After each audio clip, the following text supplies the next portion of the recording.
Selamat siang Tribuners, Anda sedang menyaksikan live update Tribun News siang edisi Senin 17 Juli 2022.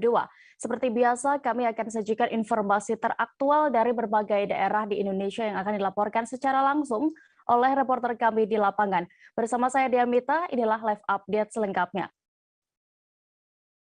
Kita menuju kabar pertama, Tribuners. Setengah badan jalan penghubung desa di Luwu Utara, Sulawesi Selatan longsor. Nyaris seluruh jalan akses warga itu habis terkikis air Sungai Rongkong hampir 1 tahun ini, namun tak kunjung ada perbaikan. Untuk informasi lebih detailnya terkait kejadian ini dan juga penampakannya terkait jalan tersebut, kami sudah terhubung dengan rekan Ivan Ismar, reporter Tribun Timur. Silakan dengan laporan Anda. Ya, terima kasih rekan Mei. Memang dilaporkan bahwa pada minggu kemarin terpantau jalan poros penghubung kecamatan di Luwu Utara, ini yakni Kecamatan Sabang menuju Teko dan Rongkong itu longsor. Kondisinya setengah badan jalan itu habis terkikis dan terbawa arus air Sungai Rongkong. Dan inilah kondisi ini yang dikhawatirkan oleh warga khususnya di daerah Desa Parara, Kecamatan Sabang, karena mereka menakutkan bila jalan habis terkikis sebelum ada perbaikan mereka akan terisolasi. Khususnya juga di warga di Kecamatan Teko dan Rongkong, karena memang jalan ini adalah akses satu-satunya yang dilalui warga dari Teko dan Rongkong keluar dari kecamatan itu maupun sebaliknya. Inilah yang mereka minta juga kepada pemerintah agar secepatnya dilakukan perbaikan sebelum satu badan jalan itu habis terkikis oleh air. Karena memang debit air di Sungai Rongkong kadang naik apabila hujan di bagian gunung, volume air naik. Inilah yang menyebabkan juga jalan terkikis sampai akhirnya minggu kemarin sudah setengahnya habis. Nah, inilah yang jalan ini juga sangat vital karena digunakan oleh masyarakat untuk mengangkut hasil pertanian seperti hasil sawah, padi, perkebunan baik itu durian dan tanaman-tanaman lainnya. Inilah yang mereka lalui setiap harinya untuk keluar dan masuk dari wilayahnya. Jika jalan ini tidak segera diperbaiki dan terjadi kerusakan yang lebih parah, maka mereka memastikan pasokan makanan yang masuk dari luar, karena memang sehari-harinya warga keluar masuk untuk berbelanja makanan atau kebutuhan sehari-hari melalui jalan ini. Apabila jalan ini rusak sepenuhnya maka tidak akan bisa dilalui dan mereka terisolasi. Harapan mereka agar pemerintah secepatnya mengambil langkah melakukan perbaikan sebelum jalan ini benar-benar rusak sepenuhnya dan tidak bisa dilalui. Warga juga mengeluhkan juga kondisi jaringan di sana karena memang akses internet maupun telepon itu agak terganggu khususnya di daerah Desa Parara dan Sulawesi. Inilah yang mereka harapkan juga agar dibenahi. Selain jalan ini, akses jaringan telepon juga bisa dibenahi oleh pemerintah setempat. Dan harapan utama mereka agar jalan poros ini bisa segera diperbaiki oleh pemerintah sebelum rusak sepenuhnya sampai tidak bisa dilalui. Rekan Mei. Baik. Terima kasih rekan Ivan Ismar untuk laporan Anda. Selamat kembali bertugas. Kita beralih ke kabar berikutnya. Seorang penambang timah rakyat di Desa Mentawak, Kelapa Kampit, Belitung Timur tewas tertimbun longsoran pada Minggu 17 Juli 2022 kemarin dini hari. Rekan korban mencoba mengevakuasi jasad dengan menggunakan tangan, namun hanya berhasil menggali sampai separuh tubuh korban terlihat. Untuk kronologi kejadian, kami sudah terhubung dengan rekan Brian Bimantoro, reporter Pos Belitung. Silakan dengan informasi Anda. Baik, selamat siang Dea dan Tribuners.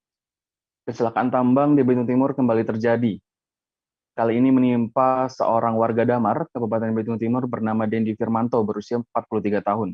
Pada Minggu 17 Juli 2022, waktu dini hari sekitar pukul 00.01 waktu Indonesia Barat, Dendi tertimpa tanah longsoran ketika ingin mencari timah di bawah sekitar kedalaman 1,5 meter.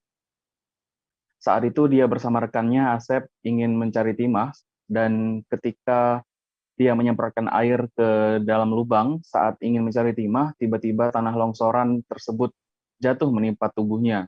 Kemudian saat Asep melihat ke bawah, ternyata tubuh dari korban atas nama Denny sendiri sudah tertimbun tanah full, dan saat itu Asep bergegas ingin menolong korban. Dan saat itu Asep berhasil menggali tanah sekitar setengah dari badan korban, namun nyawa dari Dendi Firmanto tidak bisa diselamatkan lagi, Dea dan Tribuners. Setelah saat itu, Asep bergegas untuk mencari pertolongan kepada warga sekitar, dan kemudian jenazah dari jenazah dari Dendi dibawa ke puskesmas terdekat untuk mendapatkan pertolongan. Kemudian AKP Morhan juga sendiri mengatakan bahwa kasus ini sedang diselidiki dan juga mendapat penanganan dari Satreskrim Polres Belitung Timur. AKP Morhan mengimbau kepada seluruh penambang timah agar berhati-hati untuk dalam keselamatan dalam bekerja dan jangan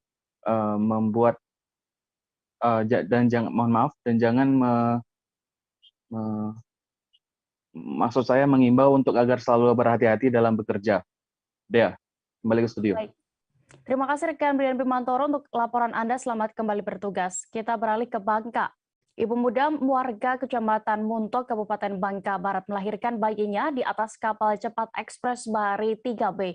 Ibu muda itu mengalami kontraksi saat melakukan perjalanan laut dikarenakan usia kehamilannya yang memang sudah 9 bulan.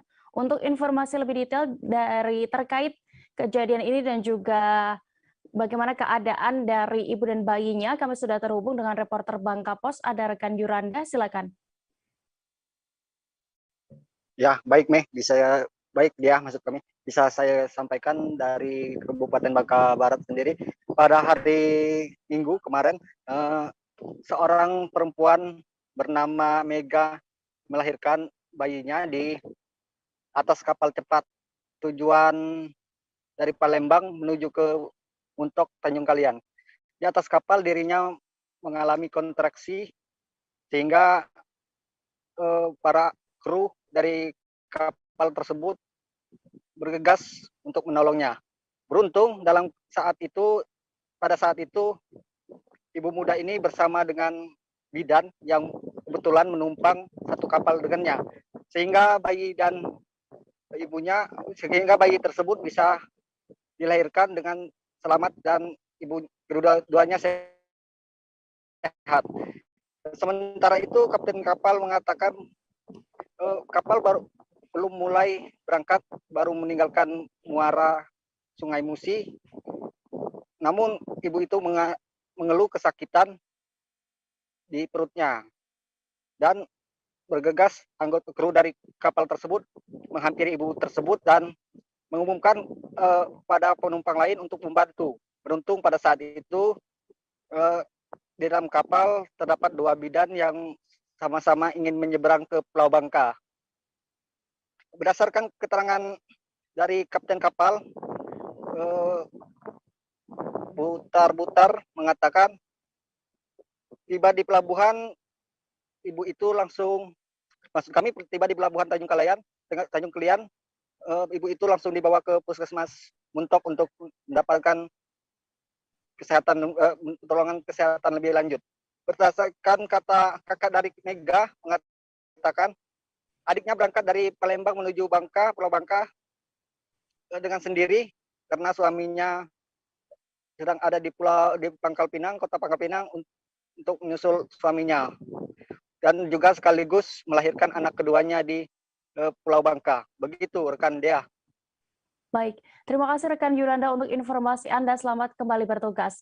Kita beralih ke Nusa Tenggara Timur. Martin Andin, salah satu korban bencana alam badai siklon tropis Seroja di Kota Kupang, masih berusaha memperbaiki rumahnya sendiri.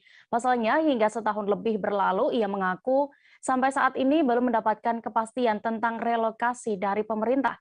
Bagaimana terkait informasi selengkapnya akan dilaporkan rekan Obi, reporter Pos Kupang, silakan.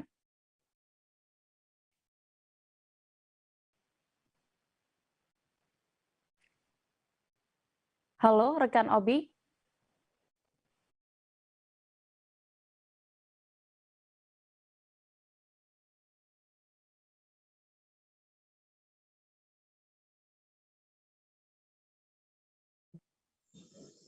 Ya, baik, Tribuners, dapat saya laporkan bahwa memang bencana Seroja yang menimpa warga Kota Kupang tahun yang lalu sampai dengan saat ini masih menjadi salah satu persoalan di Kota Kupang.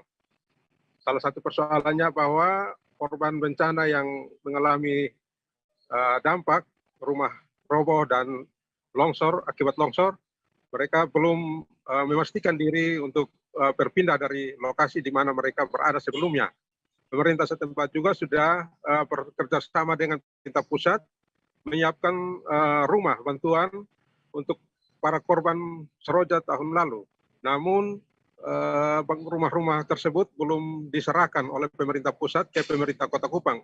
Akhirnya masyarakat korban bencana sampai saat ini belum mengetahui pasti bila mana mereka direlokasi ke perumahan yang sudah dibangun itu. Salah satu warga korban, Martin Anin, yang ditemui mengaku dirinya belum memutuskan untuk mengikuti program relokasi yang dilakukan oleh pemerintah Kota Kupang tersebut. Pasalnya bahwa mereka juga mendapat informasi resmi dari pemerintah untuk mengikuti program relokasi. Sementara itu, pemerintah Kota Kupang yang dikonfirmasi melalui Kepala Dinas Perumahan Rakyat dan Kawasan Permukiman Beni Sain mengatakan bahwa sampai saat ini pemerintah masih menyiapkan naskah untuk serah terima aset dari pemerintah pusat ke pemerintah Kota Kupang. Setelah naskah itu disiapkan dan dilakukan penyerahan, maka dilanjutkan dengan persiapan atau proses untuk merelokasi para korban bencana ke rumah yang sudah dibangun itu. Dan untuk diketahui bahwa rumah yang dibangun oleh pemerintah pusat dan pemerintah kota itu terletak di Kelurahan Manulai 2, Kecamatan Alak, Kota Kupang. Dan rumah itu sudah siap untuk ditempati. Namun kendalanya belum ada penyerahan aset dari pemerintah pusat ke pemerintah Kota Kupang. Demikian yang dapat saya laporkan. Terima kasih. Baik, Tribuners, rekan Obi juga sudah melakukan wawancara bersama Kadis Perumahan Rakyat dan Kawasan Permukiman Kota Kupang. Beni Sain berikut keterangannya. Yang kerjasama itu naskah serah terima. Jadi ya, mudah-mudahan Senin atau Selasa itu sudah clear. Kita bisa tindak lanjuti dengan proses serah terima dan sampai pada pengundian atau lotre untuk penerima bantuan itu dapatnya yang mana, itu lewat undian lotre. Nah, itu yang kita rencanakan, mudah-mudahan dalam bulan ini itu semua sudah clear sebelum akhir bulan. Oh, setelah penyerahan kita untuk persiapan. Jadi bisa paralel. Jadi begitu serah terima aset dari mana? Dari Kementerian ke Pemkot langsung melakukan lotre. Oh, harus pakai undian itu di mana dapat di. Kabar berikutnya datang dari Provinsi Maluku. Kondisi Kota Tual sudah kondusif seusai insiden bentrokan kelompok pemuda yang terjadi pada Sabtu 16 Juli lalu. Namun aparat masih mengetatkan penjagaan untuk mengantisipasi kemungkinan aksi massa tersebut terulang kembali. Dan untuk informasi selengkapnya kami sudah terhubung dengan rekan Alvin Risanto, reporter Tribun Ambon. Silakan dengan laporan Anda. Ya, baik, terima kasih rekan Dea. Jadi situasi di Tual, terutama di Jalan Dr. J. Mena, Kelurahan Ketsoblak, Kecamatan Dula Selatan, saat ini sudah berangsur kondusif pasca bentrok yang terjadi pada Sabtu dini hari pada tanggal 16 bulan 7 2022 kemarin. Namun pada keesokan harinya aparat masih menjaga ketat area tersebut untuk menghindari aksi massa terulang kembali ya di lokasi kejadian. Dan Polres Tual sendiri telah menerjunkan sebanyak 2 satuan peleton dari Polres maupun dari Brimob Kompi C di Polres Tual, rekan Dea. Dan pada saat ini juga polisi masih terus berjaga-jaga di lokasi sekitar. Dan untuk korban dari pihak kepolisian pada saat itu mulai bentrok yakni Wakapolres Tual, dan Wakapolres Tual dan juga salah satu anggota dari Polres Tual yakni Bribda Ilham. Untuk Wakapolres Tual sendiri sudah menjalani operasi di Rumah Sakit Tual dan pengangkatan anak panah yang tertancap pada paha bagian kanan Wakapolres, dan saat ini kondisi dari Wakapolres sendiri juga sudah berangsur baik, dan namun untuk anggotanya yakni Bribda Ilham dirujukan langsung ke Rumah Sakit Keramat Jati Jakarta. Pasalnya di Rumah Sakit Tual tidak ada dokter bedah. Jadi Bribda Ilham langsung pada minggu kemarin langsung dirujukan ke Rumah Sakit Keramat Jati untuk menangani operasi dan perawatan lebih lanjut. Pasalnya Bribda Ilham sendiri ditembak oleh terkena panah di bagian mata kanan, bagian pelipis. Dan saat ini juga bisa dilaporkan situasi sudah berangsur kondusif dan aparat selalu terus dijagakan di area sekitar tempat kejadian di Dula Selatan. Begitu rekan-rekan. Baik, terima kasih rekan Alvin Risanto untuk laporan Anda. Selamat kembali bertugas. Kita beralih ke informasi berikutnya.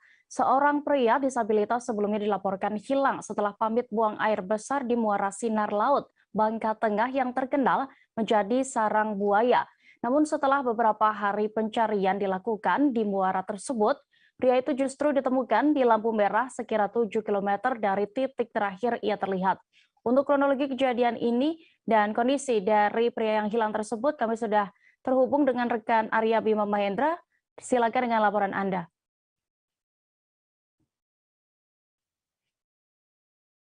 Ya, baik, terima kasih dan selamat siang rekan Dea dan pemirsa Tribuners dimanapun Anda berada.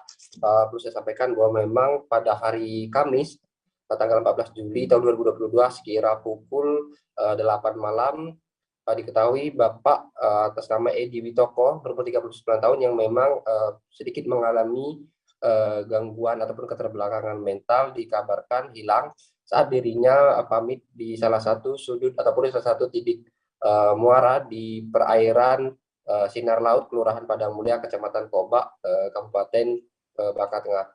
Menurut kesaksian dari kakak kandung korban, Bapak Sulaiman, beliau menyebutkan bahwa kala itu adiknya memang sedang berpamitan ingin buang air besar ya di salah satu dermaga kecil, dermaga kayu yang memang sering dijadikan oleh adiknya tersebut untuk lokasi buang air besar. Kala itu menjelang maghrib dirinya sempat memanggil adiknya tersebut untuk menawarinya makan malam. Namun setelah dilakukan panggilan beberapa kali, tiba-tiba adiknya tersebut menghilang dan tidak tahu keberadaannya entah kemana. Untuk itu Bapak Sulaiman pun langsung melakukan pencarian terhadap adiknya tersebut dengan menyusuri semak-semak di pinggir-pinggir sungai. Namun sayangnya keberadaan adiknya tersebut masih tidak ditemukan. Sontak keesokan harinya pun dirinya langsung melaporkan ke tim SAR ataupun tim Basarnas Bangka Belitung karena adiknya tersebut hilang dan tidak tahu di mana posisi ataupun keberadaannya. Setelah dilakukan upaya pencarian selama beberapa hari, terhitung dari hari Kamis dan hari Minggu kemarin, tiba-tiba adiknya tersebut pulang diantar menggunakan sepeda motor oleh salah seorang tetangganya, dan diketahui bahwa adiknya tersebut ditemukan di salah satu ruas jalan di dekat lampu merah di Simpang Perlang, Kecamatan Kobak, Kabupaten Bangka Tengah, atau berjarak sekitar 6-7 km dari lokasi ataupun di titik awal kejadian. Menurut Adi, tetangga ataupun warga sekitar yang menemui ataupun yang menemukan keberadaan korban mengatakan bahwa kala itu si Bapak Edi Witoko ini sedang berjalan dan sambil menenteng botol air mineral dan satu bungkus mie instan.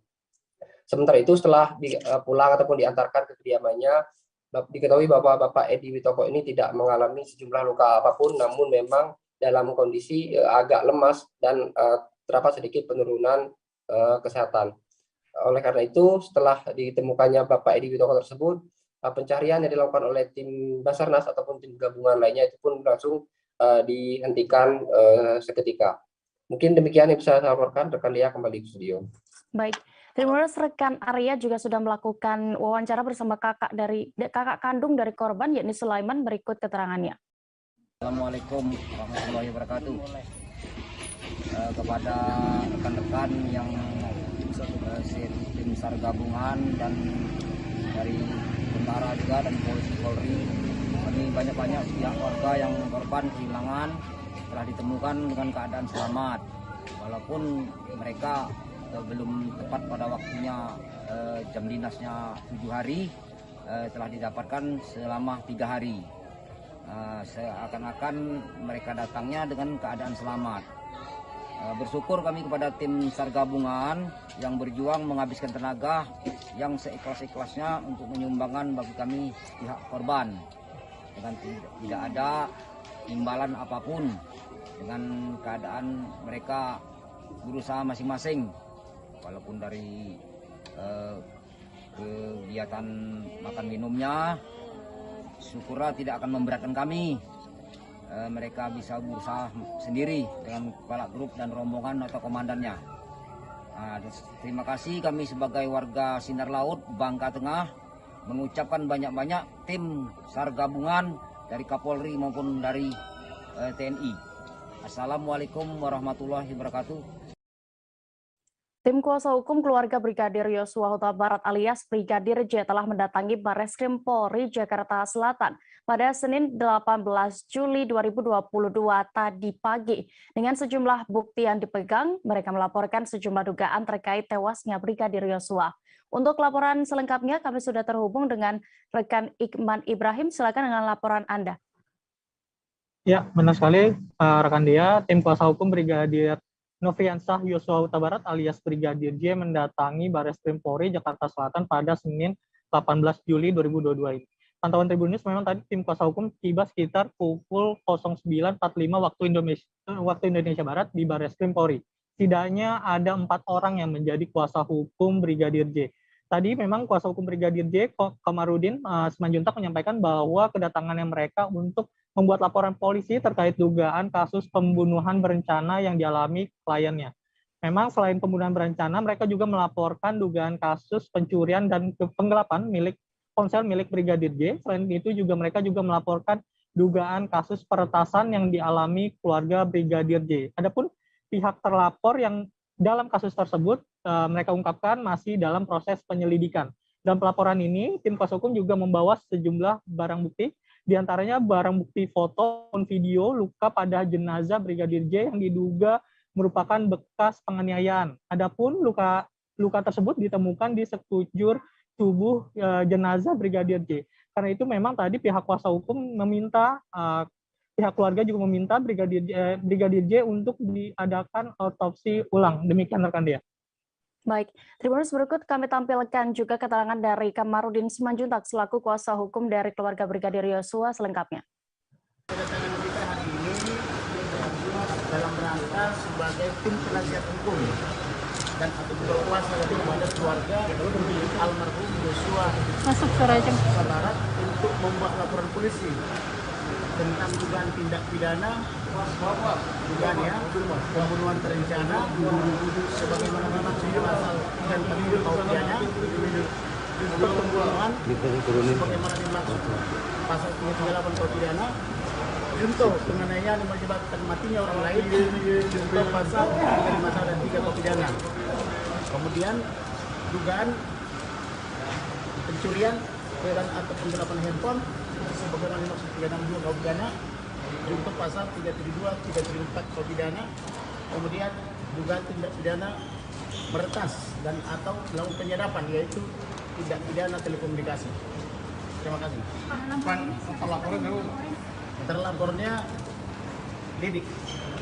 Pak, ini kan laporannya nggak main-main ya Pak, pembunuhan berencana, Pak, bukti yang dibawa apa itu? Yang dibawa antara lain perbedaan keterangan Pers Barreskrim Polri atau Mabes Polri, dalam hal ini oleh Karopen Mas Polri. Kemudian berbeda dengan fakta yang kami temukan, yaitu informasi yang diberikan adalah tembak-menembak, tetapi yang kami temukan adalah betul ada luka tembakan, tapi ada juga luka sayatan, ada juga pengrusakan di bawah mata atau penganiayaan, kemudian di hidung ada 2 jahitan, kemudian di bibir, kemudian di leher, dan sayatan lagi, kemudian di bahu. Komunitas Horas Bangso Batak atau HBB menggelar aksi 1000 lilin untuk mendiang Brigadir J di Taman Makam Pahlawan, Kecamatan Medan Kota. Namun aksi itu kemudian ditertibkan oleh aparat Polsek Medan Kota. Terkait kronologinya dan juga apa sebenarnya yang dilakukan oleh para anggota dari komunitas ini, kami sudah terhubung dengan rekan Edward, reporter Tribun Medan. Silakan dengan laporan Anda.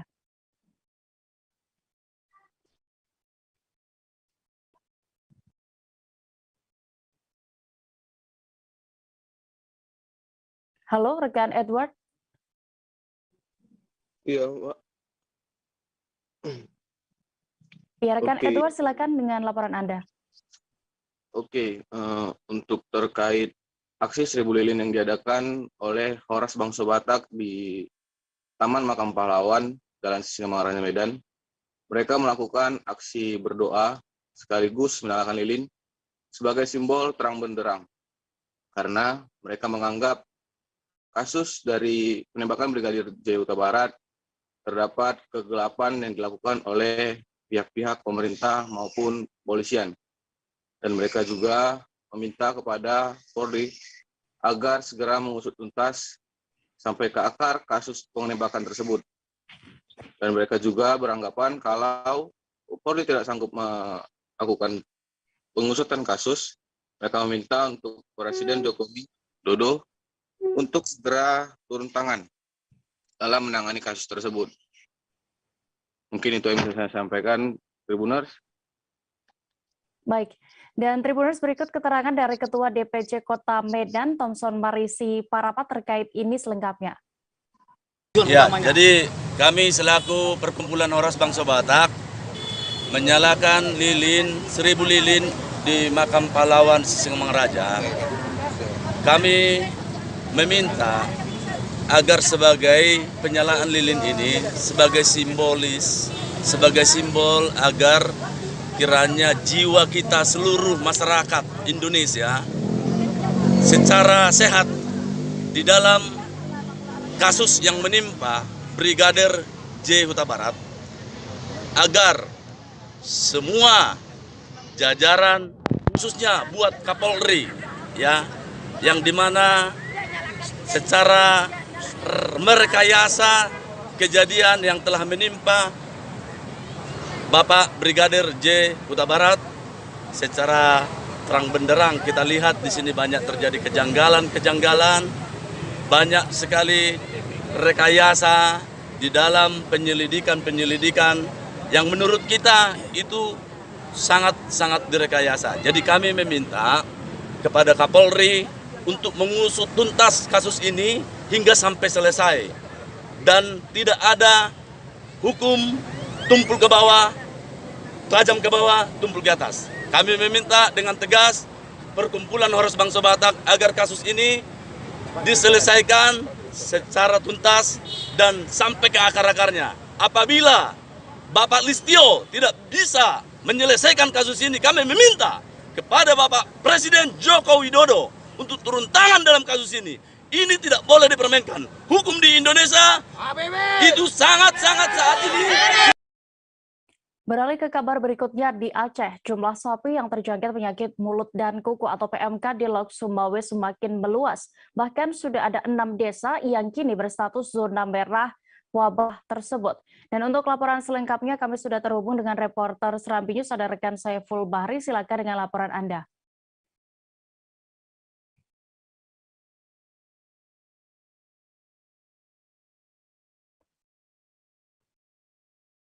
Halo rekan Saiful.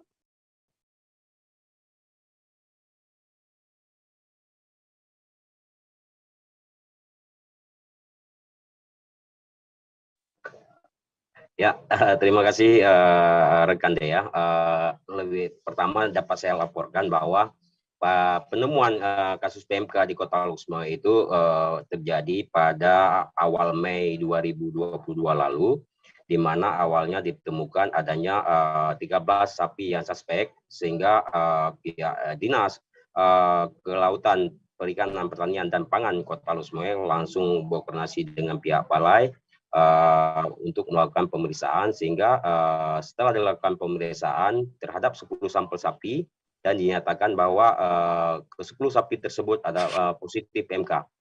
Setelah itu langsung setelah dipastikan ada sapi yang positif PMK di Kota Lusme, petugas kesehatan hewan langsung turun ke seluruh desa untuk melakukan pemeriksaan sehingga kembali ditemukan kasus PMK dan jumlahnya terus bertambah sehingga sampai dengan saat ini ataupun update terakhir kita dari pihak dinas per minggu 17 Juli 2022 itu jumlah sapi yang terjangkit PMK di Kota Lusme itu sebanyak 1.342 ekor ditambah dengan 4 ekor kerbau.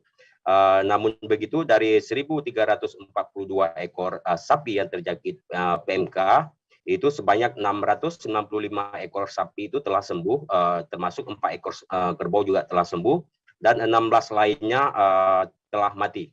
Di samping itu untuk diketahui bersama bahwa di Kota Lusme ini terdapat 16 desa atau disebut di sini di Aceh 16 kampung dan guna membagi zona terhadap 68 kampung tersebut untuk menandakan mana kampung yang banyak terjangkit PMK dan mana yang belum terjangkit PMK, maka pihak dinas telah membagi dalam bentuk 3 zona, yakni yang pertama zona merah itu menandakan bahwa di kampung tersebut sudah terdapat 30 kasus lebih PMK, sedangkan lalu zona kuning untuk menandakan bahwa di kampung tersebut sudah mulai ditemukan kasus PMK, lalu yang terakhir zona hijau yang memang belum pernah ditemukan kasus PMK. Jadi sesuai data yang dirilis terakhir oleh pihak dinas di Kota Lusme itu dari 68 kampung itu ada 6 kampung yang sudah masuk zona merah, di mana ke-6 kampung tersebut adalah yang pertama itu ada Alo Awe dan Blangkrum yang berada dalam Kecamatan Muara 2, lalu ada Batupat Timur dalam Kecamatan Muara 1, serta 3 desa lagi berada dalam Kecamatan Blangmangan, yakni Masjid Puntut, Baloi, dan Blangcut. Sedangkan untuk zona kuning itu ada 30 kampung, sisanya yakni 32 kampung lagi masih zona hijau. Demikian, Dea. Baik, terima kasih rekan Saiful Bahari untuk laporan Anda di Aceh. Selamat kembali bertugas. Kita beralih ke Kalimantan Timur. Akses menuju titik nol Ibu Kota Negara Nusantara ditutup sementara waktu, dimulai sejak Jumat 15 Juli 2022 lalu. Tidak jauh dari palang jalan dan juga pos security PT IHM juga telah dipasang spanduk pemberitahuan. Dan untuk informasi lebih detailnya kenapa untuk titik nol IKN Nusantara ini ditutup sementara, kami sudah terhubung dengan reporter Tribun Kaltim, ada rekan Muhammad Zain. Silakan dengan informasi Anda. Baik, rekan Dea, dapat kami laporkan dari Provinsi Kalimantan Timur, di mana akses menuju titik nol IKN Nusantara ditutup sementara sejak tanggal 15 Juli 2022 kemarin dengan alasan berbagai pertimbangan yang sudah ditempuh oleh Polda Kaltim, di mana dari Polda Kaltim mengambil kebijakan tersebut adalah demi untuk mengamankan kawasan vital yang nantinya akan mulai dibangun Istana Negara yang nantinya akan direncanakan mulai groundbreaking pada tahun ini, setidaknya pada bulan Agustus 2022. Kabid Humas Polda Kaltim, Kombes Pol Yusuf Sutejo menjelaskan bahwa penutupan ini akan berlangsung sampai waktu yang belum ditentukan adalah demi menjamin kondusivitas selama proses konstruksi dan pengiriman logistik. Mengingat jalur-jalur tersebut nantinya akan dilalui banyak kendaraan-kendaraan alat berat dan logistik-logistik material yang dikirimkan dari berbagai daerah untuk masuk ke titik nol IKN Nusantara, sehingga nantinya bisa meminimalisir sentuhan antara kendaraan alat berat juga dengan masyarakat. Kabid Humas Polda Kaltim juga meminta kepada masyarakat agar menunda rencananya apabila sudah berkeinginan untuk mengunjungi titik nol IKN Nusantara, karena memang untuk pembangunan Istana Negara, terutama dari Istana Presiden, sudah akan mulai dibangun setidaknya pada tahun ini dan ditargetkan pada tahun 2024. Sehingga masyarakat bisa mendukung upaya-upaya pembangunan IKN Nusantara yang akan dimulai pada tahun ini. Dari kepolisian juga sudah menyiagakan sejumlah personil demi memastikan proses pengiriman logistik dan material menuju titik nol IKN Nusantara dapat berjalan aman dan lancar. Demikian yang bisa dilaporkan rekan Dea. Baik, terima kasih rekan Zain untuk informasi Anda. Selamat kembali bertugas. Kita beralih ke informasi berikutnya. 3 komplotan begal pencuri sepeda motor asal Kabupaten Muratara, Provinsi Sumatera Selatan berhasil ditangkap polisi.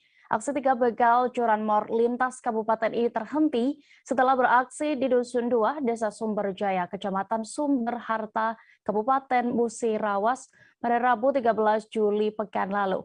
Untuk informasi selengkapnya, kami sudah terhubung dengan reporter Sriwijaya Post, ada rekan Fahru Rozi, silakan. Baik, Dea dan pemirsa, dari Kabupaten Musirawas dapat kami laporkan bahwa anggota tim landak Satreskrim Polres Musirawas bersama anggota Polsek Terawas meringkus 3 tersangka pencuri sepeda motor asal kabupaten tetangga, Kabupaten Muratara, Provinsi Sumatera Selatan. Ya. Mereka ini adalah Dadang, kemudian Peko, keduanya adalah warga Desa Batu Gajah, Kecamatan Muara Rupi, Kabupaten Muratara, dan satu lagi adalah Rozi, warga Desa Embacang Lama, Kecamatan Karangjaya, Kabupaten Muratara. Untuk penangkapan mereka sendiri berawal dari aksi yang dilakukan, yaitu saat akan mencuri sepeda motor milik Kepala Dusun 2, Desa Sumberjaya, Kecamatan Sumberharta, Kabupaten Musirawas, Sumsel, yaitu Bapak Mustaqim. Saat itu korban yang ada dalam rumah terkejut ketika melihat ada orang asing mendorong sepeda motornya yang dia parkir di depan rumah. Sementara ada 2 orang lagi yang terlihat duduk di atas sepeda motor yang posisinya berada di pinggir jalan di depan rumah korban. Ya. Kemudian korban sadar bahwa ketiga orang tersebut hendak mencuri motornya, lalu dia berteriak dan lari keluar rumah untuk melakukan pengejaran. Melihat aksinya ketahuan, para pelaku ini kemudian berupaya kabur, namun salah seorang terjatuh dari motornya dan dengan ketakutan dia kemudian meninggalkan motor lalu kabur bersama teman-temannya. Ya. Peristiwa pencurian ini terjadi pada Rabu, itu tanggal 13 bulan Juli 2022 pekan lalu, itu sekitar pukul 12 siang. Dan sekitar pukul 14.30 siang dilaporkan korban ke Polsek STLU Terawas. Kemudian setelah mendapatkan laporan, Polsek Terawas bersama tim landak Satreskrim Polres Terawas melakukan pengejaran terhadap para pelaku yang diketahui sebanyak 3 orang tersebut. Dari aksi pengejaran yang dilakukan, para pelaku kemudian berhasil ditangkap di kediamannya masing-masing lalu diamankan ke Satreskrim Polres Musirawas. Adapun modus para pelaku ini adalah memanfaatkan lehan korban yang memakai sepeda motor di depan rumah. Jadi mereka keliling, hunting, menggunakan sepeda motor bonceng 3, kemudian lewat di pemukiman penduduk. Ketika melihat ada sepeda motor yang parkir di depan rumah, mereka kemudian melihat situasi lalu melakukan pencurian terhadap motor tersebut. Yaitu salah seorang kemudian bertugas untuk mengambil motor dengan menggunakan kunci letter T yang sudah dipersiapkan. Sedangkan 2 pelaku atau pelaku lainnya menunggu dari atas sepeda motor di pinggir jalan sambil mengawasi situasi sekitar. Ya. Dari penangkapan ini, polisi selain mengamankan 3 orang pelaku ini juga mengamankan barang bukti berupa 2 unit sepeda motor milik pelaku dan juga milik korban, kemudian 2 senjata tajam dan jenis pisau milik pelaku dan juga 1 kunci letter T. Demikian dia. Baik, terima kasih rekan Fahru Rozi, dan berikut Tribuners kami tampilkan keterangan dari Kasatreskrim Polres Musirawas AKP Dede Rahmat Hidayat terkait kejadian ini selengkapnya. Assalamualaikum warahmatullahi wabarakatuh. Kami Satreskrim Polres Musirawas melaporkan telah melakukan ungkap kasus curanmor atau 363 KUHP dengan TKP di Desa Sumberjaya, Kecamatan Sumberharta. Kejadian pada hari Rabu tanggal 13 Juli 2022. Adapun kronologis penangkapan, pihak Polsek Terawas Polres Musirawas mendapat laporan bahwa telah terjadi curanmor di Desa Sumberjaya. Dari laporan tersebut, anggota Polsek beserta tim landak Satreskrim Polres Musirawas menuju TKP, di mana di TKP setelah melakukan pengejaran diamankan 3 orang pelaku, yaitu saudara Dadang, warga dari Desa Batu Gajah Baru, Kecamatan Muarupin, Kabupaten Musirawas Utara, dan TSK kedua atas nama Rojik dari Desa Embacang, Kecamatan Karangjaya, Kabupaten Muratara. Dan yang satu lagi adalah Peku, warga Desa Batu Gajah Baru, Kecamatan Muarupin, Kabupaten Muratara.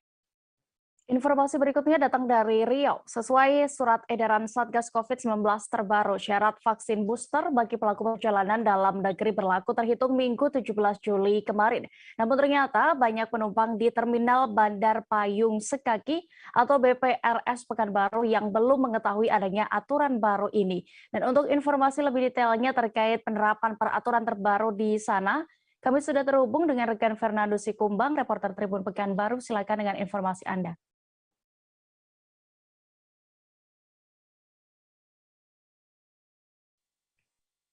Oke, terima kasih siang Dea. Siang juga Tribunas, bahwa di Kota Pekanbaru Tribunas per hari kemarin Tribunas dan juga di seluruh Indonesia sudah diberlakukan Tribunas aturan pengetatan bagi pelaku perjalanan dalam negeri Tribunas, baik di darat, laut maupun di angkutan udara Tribunas. Dan hasil pantauan Tribun kemarin Tribunas di Terminal Bandaraya Payung Sekaki, aktivitas memang sudah berangsur normal Tribunas di terminal yang berada di kawasan Payung Sekaki Kota Pekanbaru tersebut. Dan hasil pantauan Tribun Pekanbaru dilakukan, ternyata memang cukup banyak dari penumpang yang tidak mengetahui terkait adanya aturan pengetatan bagi pelaku perjalanan dalam negeri, terutama untuk angkutan darat Tribunas. Di mana untuk angkutan darat sendiri Tribunas, para penumpang yang sudah mendapat vaksin booster atau 3 kali suntik vaksin, mereka tidak perlu lagi menunjukkan hasil swab PCR maupun hasil swab antigen Tribunas. Namun bagi mereka yang belum mendapat vaksin lengkap atau hanya mendapat vaksin 1 maupun hanya mendapat vaksin 2 dan sudah mendapat vaksin 2 Tribunas, mereka tetap wajib melampirkan hasil dari pemeriksaan swab antigen maupun hasil swab PCR Tribunas. Tapi dari hasil pantauan Tribun Pekanbaru di terminal bus tersebut Tribunas, banyak dari masyarakat belum mengetahui Tribunas dan mereka mengaku tidak menjalani pemeriksaan cukup ketat pada hari pertama penerapan tersebut Tribunas. Banyak dari mereka mengaku belum mengetahui terkait aturan tersebut. Namun sejumlah petugas sudah mulai melakukan sosialisasi di lapangan Tribunas, seperti informasi yang diperoleh dari koordinator di Terminal Bandaraya Payung Sekaki Tribunas, bahwa memang pihak terminal sendiri mengaku sudah melakukan sosialisasi secara bertahap Tribunas. Untuk tahap awal mereka nantinya bakal melakukan sosialisasi dulu kepada penumpang terkait surat edaran yang sudah dikeluarkan Tribunas terkait aturan perjalanan bagi penumpang pelaku perjalanan dalam negeri Tribunas maksudnya. Dan mereka sudah melakukan sosialisasi, dan bagi penumpang yang sudah berada di terminal tersebut Tribunas harus memperlihatkan bukti sudah mendapat suntik vaksin lewat proses screening di aplikasi Peduli Lindungi Tribunas. Di lokasi tersebut ada petugas nantinya yang siap memberikan akses QR code nantinya Tribunas, agar nantinya mereka bisa memastikan bahwa penumpang-penumpang tersebut sudah mendapat suntikan vaksin 1, 2, atau sudah mendapat vaksin booster. Kemarin Tribunas banyak dari penumpang memang belum mengetahui, dan diantaranya memang belum lengkap Tribunas. Ada yang hanya mendapat 1 kali vaksin, ada yang sudah 2 kali vaksin, namun ada juga yang sudah mendapat suntikan vaksin booster Tribunas. Walaupun demikian mereka sudah mendapat suntik vaksin, namun aturan tersebut mereka belum mengetahui, dan ia berharap nantinya untuk aturan bagi pelaku perjalanan dalam negeri tidak lagi mempersulit masyarakat. Apalagi saat ini sebagian besar masyarakat sudah mendapat suntikan vaksin. Jadi itu adalah harapan-harapan dari penumpang. Mereka berharap nantinya tidak memberatkan lagi aturan, apalagi saat ini aturan mengharuskan para penumpang untuk angkutan darat sudah mendapat suntikan vaksin booster. Begitu dia laporan dari Pekanbaru. Baik, Tribuners, rekan Fernando juga sudah melakukan wawancara bersama salah satu penumpang di Terminal BRPS Pekanbaru, Muhammad Ramadan. Selengkapnya kami tampilkan. Oke, Bang. Kita udah tahu untuk per hari ini bahwa pelaku perjalanan dalam negeri wajib booster, Bang? Masih belum ya, Bang ya? Oke deh. Kalau boleh tahu, Bang, untuk kita sendiri, Bang, udah tuntas vaksinnya atau gimana, Bang? Vaksin. Hah? Saya sendiri. Iya, vaksin udah selesai atau gimana, Bang? Vaksin pertama toh. Oh, vaksin pertama baru ya, Bang ya? Oke deh. Kalau boleh tahu, Bang, mau perjalanan ke Pekanbaru atau gimana, Bang? Dari Pekanbaru cuma beberapa hari doang. Oke. Batam. Oh, mau ke Batam. Oh, oke. Dari mana, Bang, kalau boleh tahu? Oke deh. Dari perjalanan tadi gimana, Bang? Ada kita jalani pemeriksaan tadi atau gimana, Bang? Ada pemeriksaan. Oke deh. Tapi ada rencana mau lengkapi vaksin lagi, Bang? Rencana? Oke deh. Dari pihak terminal tadi udah ngabari, Bang? Belum ya? Oke. Tribuners, diketahui mulai 17 Juli 2022 kemarin transportasi umum darat, laut, udara mewajibkan vaksin booster. Bandara Internasional Syamsuddin Nur Banjarbaru, Kalimantan Selatan pun juga dengan ketat menerapkan syarat tersebut. Dan saat ini kami sudah terhubung dengan rekan Nur Kolisuda, reporter Banjarmasin Post, yang akan menginformasikan lebih detailnya penerapan di sana. Silakan.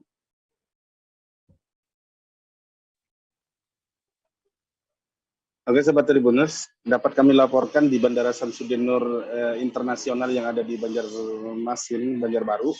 Di sini untuk penerapan vaksin booster yang melalui jalur udara, ini terpantau hari pertama kemarin lancar.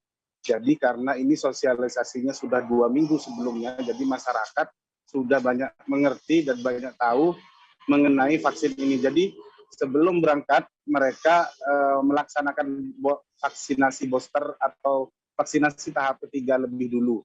Nah, di bandara itu kebetulan ada bekerja sama atau memfasilitasi bagi yang belum vaksin dosis 3, itu ada di ruang keberangkatan dan itu difasilitasi oleh pihak Bandara Angkasa Pura Syamsuddin Nur bekerja sama dengan RS TNI AU Lanut Syamsuddin Nur untuk memperlancar program dari Kementerian surat edaran dari Kementerian Perhubungan nomor 70 tentang petunjuk pelaksanaan perjalanan orang dalam negeri dan transportasi udara di masa pandemi, yang mana mewajibkan vaksinasi booster atau vaksinasi tahap ketiga begitu. Jadi warga itu sudah rame-rame sebelum menuju ke arah Jawa atau ke luar dari Kalimantan, itu sudah vaksin lebih dulu karena diberikan fasilitas dan gratis. Perharinya rata-rata itu ada sekitar 30. Dan ini cukup efektif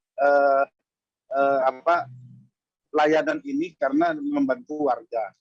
Jadi sebelum itu, sehingga ketika pada pelaksanaan kemarin pada minggu penerapan hari pertama dan hari ini juga itu terpantau aman. Memang ada kemarin itu beberapa warga yang tidak menggunakan handphone Android atau telepon seluler pintar, itu mereka dikasih seperti manual sehingga ada diprintkan oleh QR code, kemudian alurnya itu menuju ke proses pemeriksaan. Nah, ketika di proses pemeriksaan itu diberikan tanda di Peduli Lindungi, itu di e-heads-nya itu ada menunjukkan warna biru yang mana itu adalah tanda bisa layak terbang kalau biru. Kalau kuning dan merah itu menurut penuturan Zulfian selaku stakeholder dan relation dari Bandara Syamsuddin Nur itu tidak bisa karena masih ada persyaratan yang harus dipenuhi lebih dulu. Karena itu mungkin ada kekurangan dari vaksin satu atau vaksin kedua, yang mana itu diharuskan balik ke kantor pelabuhan, sehingga di situ diarahkan oleh petugas KKP untuk melengkapi persyaratan seperti antigen atau PCR agar bisa itu melakukan perjalanan ke luar daerah. Nah, di sini juga dalam proses perjalanannya pun dibantu oleh petugas KKP dan petugas bandara internasional untuk memperlancar ini, sehingga dengan men-scan juga ketahuan nanti akan kelihatan.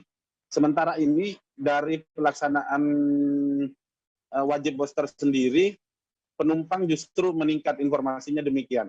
Yang dapat kami laporkan dari Bandara Internasional Samsudin Nur di Banjarbaru. Kembali ke studio. Ya. Baik, terima kasih rekan Nurholis sudah untuk laporan Anda, dan berikut Tribuners kami tampilkan keterangan dari pelaksana tugas General Manager Bandara Internasional Syamsuddin Nur Siswanto selengkapnya. Baru Pak, yang tentang mewajibkan booster. Ini akan diterapkan kapan dan bagaimana? Sudah skenario-nya dari pihak Bandara Syamsuddin Nur. Oke, kalau terkait penerapan aturan baru nanti akan diberlakukan tanggal 17 Juli tahun 2022. Penumpang menggunakan harus vaksin booster ketiga ya. Booster ketiga, dan harapan kami masyarakat sudah melaksanakan booster ketiga. Kami kesiapan di bandara sudah menyiapkan vaksin booster di lobi keberangkatan ya, mulai kemarin tanggal 12 ya, tanggal 12 sudah kita mulai vaksin booster di bandara gratis. Gratis. Oh, gratis dengan Pak. Rumah Sakit TNI AU Pak. Operasionalnya jam 9.30 sampai jam 15.30. Oke. Tentang ketersediaan 100 dosis per hari. 100 dosis. Siap. Untuk screeningnya nanti dengan KKP bagaimana Pak? Sama Pak alurnya, nanti diperiksa gitu? Masih sama seperti yang masa pandemi. Nanti KKP akan memastikan apakah penumpang tersebut sudah booster ketiga. Nanti juga penumpang menggunakan aplikasi Peduli Lindungi. Masih gitu ya? Di situ layak terbang kah atau tidak layak. Oh begitu. Ya. Nah, dengan adanya vaksinasi booster ini Pak, nanti prediksinya bagaimana Pak? Apakah akan mempengaruhi juga kah jumlah penumpang atau ada sedikit penurunan nantinya Pak? Prediksinya bagaimana Pak? Nah ini seperti yang pengalaman sudah biasanya itu terjadi penurunan sedikit saja lah, tidak ada perubahan. Namun harapan kami kan tadi masyarakat sudah vaksin ketiga, jadi mudah-mudahan masih relatif sama. Kita ke Jawa Timur, Tribuners. Sarmi, 58 tahun, seorang jemaah haji asal Tuban yang mengalami sakit stroke mengaku berangsur membaik setelah pulang dari Tanah Suci. Ia pun yakin mendapatkan mukjizat selama melaksanakan ibadah haji sehingga kini ia berangsur bisa berjalan kembali. Untuk informasi lebih detailnya, kami sudah terhubung dengan reporter Surya. Ada rekan M. Sudarsono, silakan dengan laporan Anda. Selamat siang, ya bahwasanya jemaah haji asal Tuban telah tiba di Kompi Senapan C Tuban pada minggu kemarin. Ada dibagi dua kloter, yaitu yang kloter pertama 446 tiba pada sore dan kloter kedua 146 tiba pada sekitar maghrib. Ada yang menarik dalam kedatangan jemaah haji ini karena salah satu jemaah haji asal Tuban yaitu Sarmi mengaku mendapat mukjizat semacam itu karena kondisinya membaik saat melaksanakan ibadah haji. Semula dia saat akan berangkat mengalami stroke, namun selama 1 bulan lebih di Tanah Suci kondisinya berangsur membaik. Bahkan disebutnya sudah mulai bisa jalan kaki walaupun sedikit-sedikit, dan kondisinya saat pulang masih memakai kursi roda. Namun demikian ia sangat bersyukur dalam proses pelaksanaan haji, didampingi suaminya juga yang bernama Teguh. Proses perjalanan spiritual ibadah haji sangat dirasakan bagi dia dalam proses penyembuhannya. Begitu dia. Baik. Dan Tribuners, berikut rekan Sudarsono sudah sempat melakukan wawancara langsung bersama Sarmi, jemaah haji asal Tuban. Berikut lengkapnya. Dan ini, Bu, kesannya gimana sudah sampai Tuban ini, Bu? bisa kembali dalam keadaan saya kan Setelah pulang dari ya nggak bisa jalan kaki dari berangkatnya stroke. sekarang sudah bisa jalan kaki. Tribuners, total transaksi dalam Jakarta Fair Kemayoran atau JFK 2022 mencapai 7,5 triliun rupiah saat event itu berlangsung. Ini membuktikan bahwa penyelenggaraan acara akbar itu mendapatkan respons positif dari masyarakat. Untuk informasi lebih detailnya terkait ini, kami sudah terhubung dengan rekan Alfian Firmansyah, reporter Warta Kota yang siap dengan informasi lebih detailnya. Silakan. Oke Dea, selamat siang. Untuk acara Jakarta Fair 2022 yang diselenggarakan di J-Expo Kemayoran Jakarta Pusat itu berlangsung selama 39 hari, yaitu dari tanggal 9 Juni sampai 17 Juli kemarin. Dari pihak penyelenggara membeberkan bahwa transaksi selama 39 hari itu mencapai 7,5 triliun, dan selama 39 hari itu juga pengunjung dari luar Jabodetabek itu mencapai 6,9 juta. Dengan ini, pihak penyelenggara sangat berterima kasih kepada antusias masyarakat yang sudah bisa berkunjung ke acara Jakarta Fair 2022 di J-Expo Kemayoran. Hal ini diakibatkan ramainya pengunjung akibat dari sebelumnya 2 tahun pandemi COVID-19 tidak adanya acara Jakarta Fair di J-Expo Kemayoran tersebut. Lalu pihak penyelenggara juga di akhir kemarin juga sangat berterima kasih kepada pihak Pemprov DKI Jakarta dengan pihak beberapa penyangga ibu kota seperti Depok, Bekasi, Tangerang mensupport acara Jakarta Fair 2022. Itu laporannya Dea. Terima kasih. Baik, terima kasih rekan Alfian, dan berikut Tribuners keterangan dari Direktur Pemasaran Jakarta International Expo atau J-Expo terkait acara ini selengkapnya. Ini berapa banyak keuntungan atau transaksi yang Bapak? Gini, pertama saya sangat bersyukur ya. Ini Jakarta Fair hari ini hari ke-39. Hari ini adalah hari penutupannya. Sejak hari pertama kita buka, kita pun sebagai panitia itu terkaget-kaget. Kok tahun ini kok pengunjungnya sangat luar biasa. Dalam arti antusiasi masyarakat itu sangat-sangat luar biasa. Mungkin karena ada efek di mana mereka 2 tahun banyak nggak bisa keluar dan seterusnya. Tapi bagi kami panitia yang paling penting adalah apa? Pengunjungnya happy, pesertanya happy. Itu yang paling penting. Jadi buat kita di luar itu nggak penting lah, ya. Oke, Pak Rof, kan sebelumnya sempat dikatakan bahwa transaksi jual beli di sini itu kalau bisa sama dengan 2019 di mana 7 triliun rupiah. Sekarang berapa, Pak? Ya memang transaksi itu sangat susah dinilai karena kita bekerja sama dengan Universitas Indonesia, mereka melakukan riset dan lain-lain. Ya mereka melakukan riset bahwa tahun lalu kalau nggak salah kita 7,8. Tahun ini kita report mungkin sekitar 7,5. Tetapi yang anehnya bagi saya adalah tidak ada satupun peserta yang komplain. Kalau nggak ada peserta yang komplain, dan mereka happy. Artinya transaksi yang terjadi itu besar. Bagi kami ya, angka is angka ya. Tapi yang paling penting bagi kita adalah pengunjungnya happy dan penonton yang datang pengunjung happy dan peserta happy. Itu yang paling penting. Jumlah pengunjung apakah lebih banyak tahun ini atau? Nah, jumlah pengunjung kita slightly naik, kita bisa menginformasikan bahwa kita hari ini mungkin sekitar 6,9 sampai 7 juta, maksimum 7 juta. 6,9, saya tidak tahu angka hari ini ya. Tapi yang paling Dari Jakarta kita bergeser ke Jawa Barat. 9 rumah hanyut dan 43 rumah mengalami kerusakan saat banjir menerjang sejumlah titik di Garut. Pemkab Garut pun akan memberikan uang kerahiman untuk rumah-rumah yang hanyut dan rusak akibat banjir tersebut.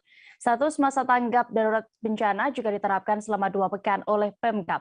Dan informasi lebih detailnya terkait kondisi di sana, kami sudah terhubung dengan rekan Syarif Abdul Salam. Silakan dengan laporan Anda.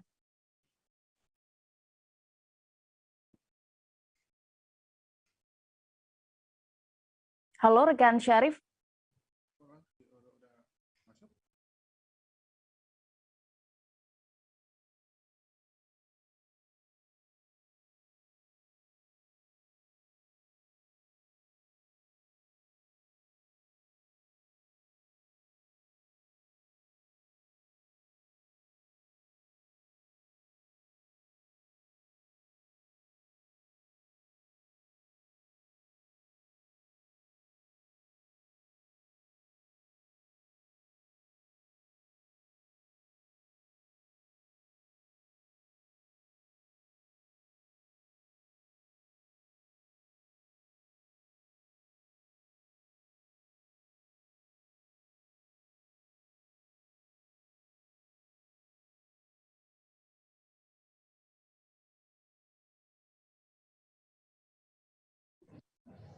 Baik, silakan rekan Syarif dengan laporan Anda.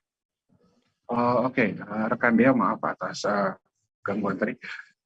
Seperti diketahui bahwa banjir melanda Kabupaten Garut, tepatnya di 13 kecamatan di Kabupaten Garut pada Jumat minggu kemarin. Karena itu ada sekitar 4.000 rumah yang terdampak. Namun demikian ada sekitar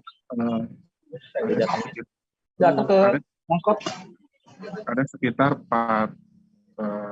40-an rumah yang terdampak parah dan juga 9 rumah terbawa arus.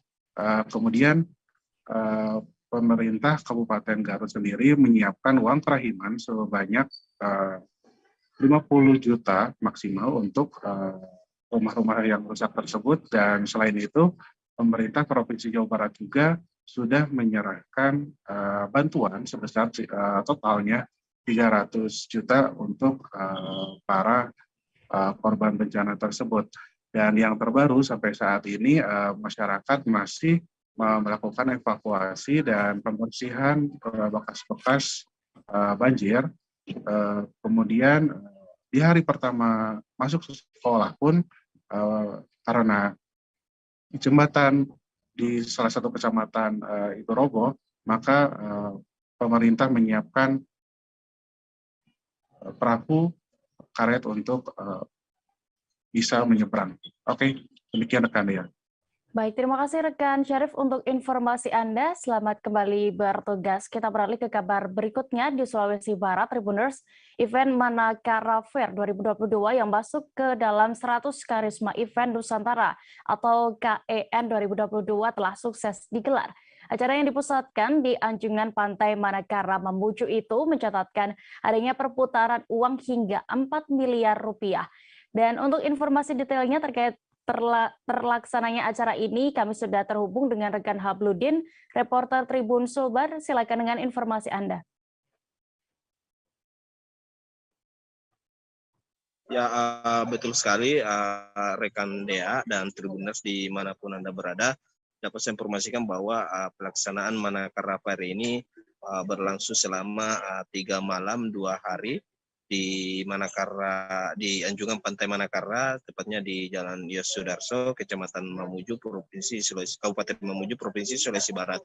Dalam pelaksanaannya itu selama 3 malam, di hari pertama perputaran uang itu terjadi sekitar 550 juta dan masuk di malam kedua itu sudah mencapai 1 miliar lebih, dan begitupun di malam terakhir sudah mencapai hampir secara keseluruhan itu sudah mencapai 4 miliar perputaran uang di selama pelaksanaan Manakara Fair ini, dan itu di luar dari tenan yang 90 UMKM yang ada di dalam venue Manakara Fair ini. Dan dicatatkan juga ada sekitar 6 mobil yang berhasil dijual di Manakara Fair ini, dan ada 10 kendaraan motor yang berhasil dijual di pelaksanaan Manakara Fair ini. Dan dapat saya informasikan juga dalam pelaksanaan Manakara Fair ini turut hadir juga Menteri Pariwisata RI Sandiaga Salahuddin Uno untuk membuka secara resmi Manakara Fair ini, karena Manakara Fair ini merupakan masuk 100 event KEN di Indonesia. Dan informasi yang kami dapatkan juga selama pelaksanaan Manakara Fair ini melibatkan berbagai komunitas, bukan hanya komunitas UMKM, ada juga komunitas motor, ada perbakin, dan beberapa komunitas lainnya yang turut terlibat di pelaksanaan event Manakara Fair ini. Dan tentunya pada saat berakhirnya Manakara Fair ini merupakan satu kebangkitan pariwisata di Provinsi Sulawesi Barat, mengingat di Sulbar ataupun di daerah Indonesia secara keseluruhan sudah mengalami pandemi COVID selama 2 tahun, dan baru kali ini pertama diadakan event skala nasional di Provinsi Sulawesi Barat. Demikian rekan Dea. Baik, Tribuners, berikut kami tampilkan hasil wawancara rekan Habludin bersama pihak terkait selengkapnya. Dibilang bagaimana pelaksanaannya? Tujuannya nggak 3 hari berturut-turut. 3 hari berturut-turut. Saya lihat semua masyarakat sangat berantusias untuk datang ke Manakara Fair, apalagi Tapi sayangnya di hari pertama memang Hujan. full day hujan sampai kita mau running acara baru terbuka langit lah begitu ceritanya. Jadi di situ bukan dibilang kurang orang belanja atau kurang orang datang, tidak, banyak juga dan rame juga. Karena orang juga antusias datang ketemu sama Pak Sandi. Jadi pada dasarnya masyarakat suka sekali sih acara ini pasti, karena setelah pandemi yang event yang paling buka lebar-lebar, paling banyak dia panggil orang untuk datang dengan promosi dan segala macam kan memang anak-anak Vergi. Kita juga banyak sekali kerjasama dengan komunitas, ada 70-an lebih lah UMKM dan hampir total sekitar 90-an brand yang ikut di sini untuk berpartisipasi. Mungkin ada yang bisa dievaluasi Kak ke depan? Banyak. Pertama dari kami panitia juga banyak kerapihan, kebersihan itu masih menjadi PR buat kita. Kalau keamanan so far masih, karena full memang 24 jam security, jadi aman. Jadi kita lihat ini kegiatan selama 3 malam ini kelihatan sangat menggembirakan. Bahwa event yang kita gelar ini betul-betul sampai kepada tujuan untuk mendorong para pelaku ekonomi kreatif bisa lebih berdaya dengan adanya event ini. Jadi dibawa ke dalam sebuah event, lalu kemudian diberi ruang untuk berinovasi, dan kita berharap transaksi yang terjadi dalam event ini bisa lebih banyak lagi. Sampai detik ini ya Kak? Detik ini laporan yang kami terima itu mencapai 4 miliar. 4 miliar. Perhitungannya itu Kak diambil dari mana itu Kak? Mungkin bisa masyarakat tahu. Perhitungannya itu seluruh transaksi yang terjadi di dalam venue.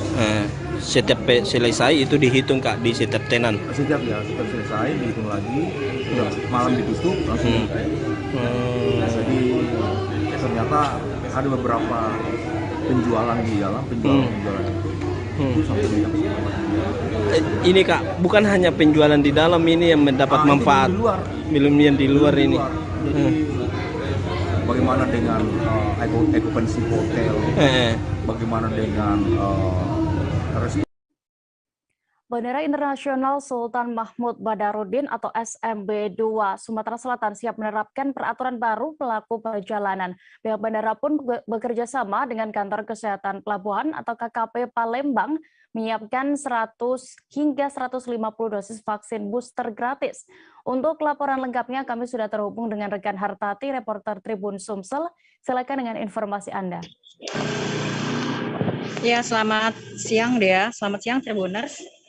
Dapat saya informasikan bahwa sejak kemarin atau 17 Juli 2022, sesuai dengan persyaratan baru pelaku perjalanan dalam negeri yang tertuang dalam Surat Edaran Kementerian Perhubungan Nomor 70 Tahun 2022, bahwa setiap pelaku perjalanan dalam negeri saat ini wajib untuk menggunakan vaksin booster atau vaksin ketiga. Dan bagi masyarakat yang belum melakukan vaksin booster ini, pihak bandara bekerjasama dengan Kantor Kesehatan Pelabuhan KKP Palembang menyiapkan 100 hingga 150 dosis vaksin booster setiap hari.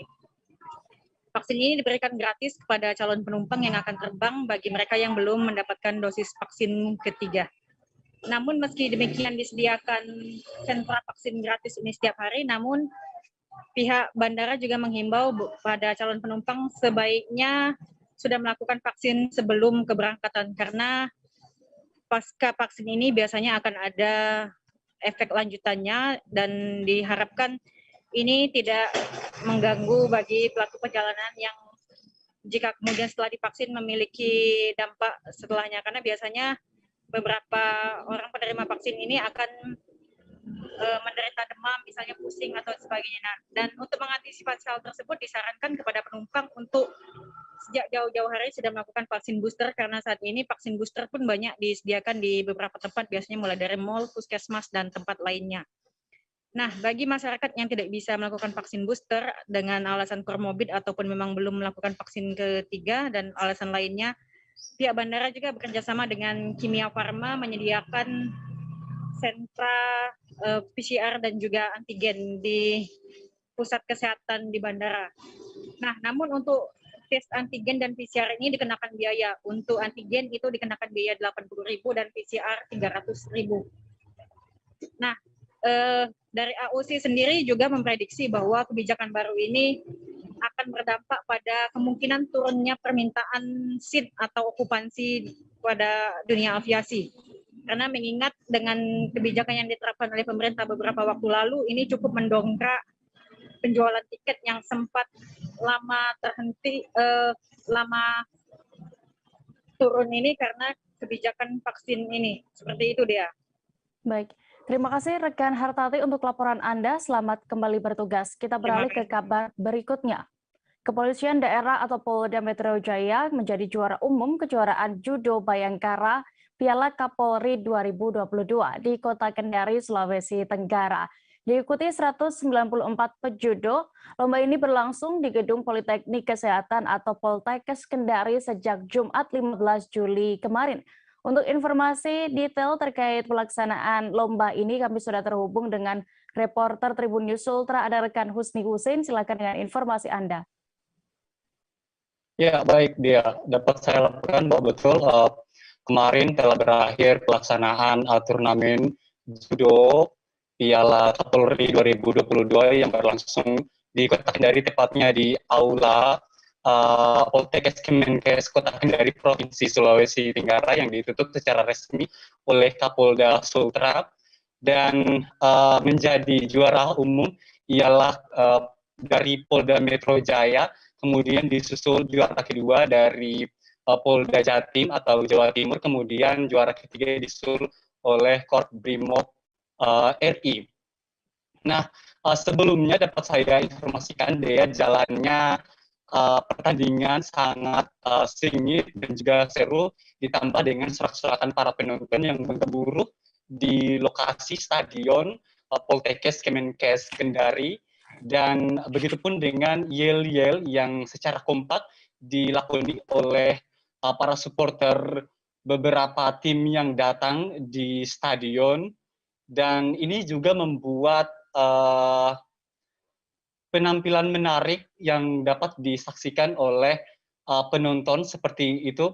Dan juga usai penutupan upacara turnamen Judo Kapolri Cup 2022 ini ditutup dengan tarian lulo, tarian khas tradisional Sulawesi Tenggara khususnya di Kota Kendari. Demikian rekan Dea yang dapat saya laporkan.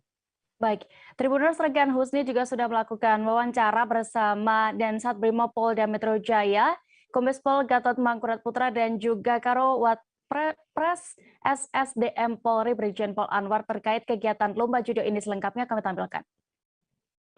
Ini membangkitkan kembali Kapolri Cup yang sudah lama tidak pernah dipertandingkan. Dan mudah-mudahan ini juga akan menjadi ajang bangkitnya Indonesia di judo. Berapa atlet yang dibawa, Pak, dalam kejuaraan? Kami membawa atlet sebenarnya 26 orang. 26 ya. Katanya penonton umum tadi Polda Metro Jaya dengan perolehan medali 2 emas, 2 perak dan 2 perunggu.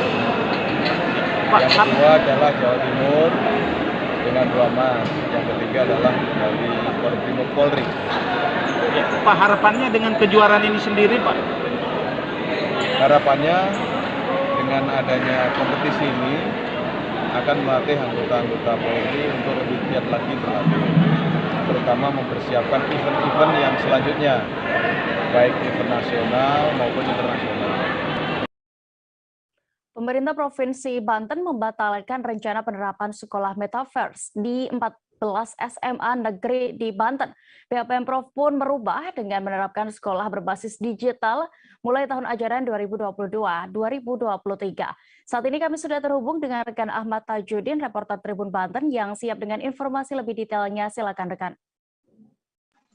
Baik rekan Dea dan Tribuners, perlu diketahui bahwa pemerintah Provinsi Banten saat ini akan menerapkan pembelajaran berbasis digitalisasi, di mana sebelumnya pemerintah sempat berencana akan melakukan penerapan sekolah metaverse sejumlah sekolah SMA negeri di Provinsi Banten. Namun informasi yang diterima bahwa sekolah metaverse tersebut kini telah gagal dilaksanakan pada tahun ini, sehingga untuk pelaksanaan di tahun ini tetap dilaksanakan, namun berganti yang tadinya sekolah metaverse berubah menjadi pembelajaran berbasis digitalisasi.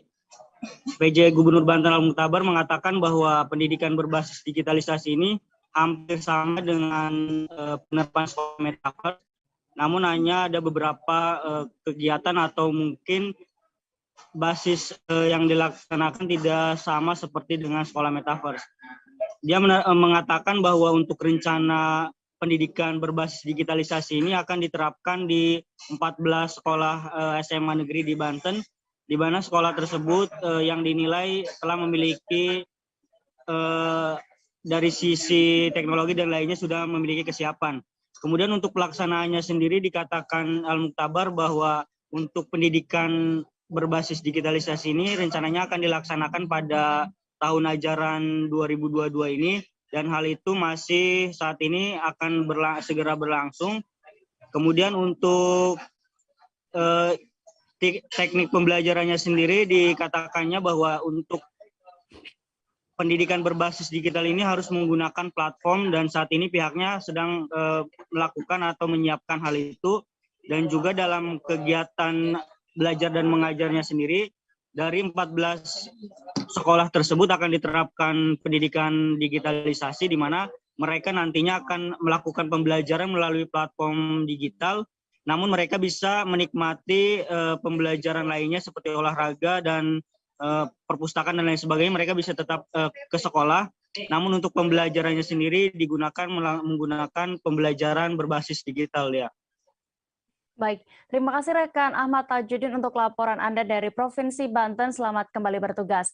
Dan informasi tadi sekaligus menutup perjumpaan kita dalam live update siang ini. Jangan lupa juga Tribuners tetap update kabar teraktual lainnya hanya di kanal YouTube Tribun News. Saya Diamita beserta kru yang bertugas pamit. Terima kasih dan sampai jumpa.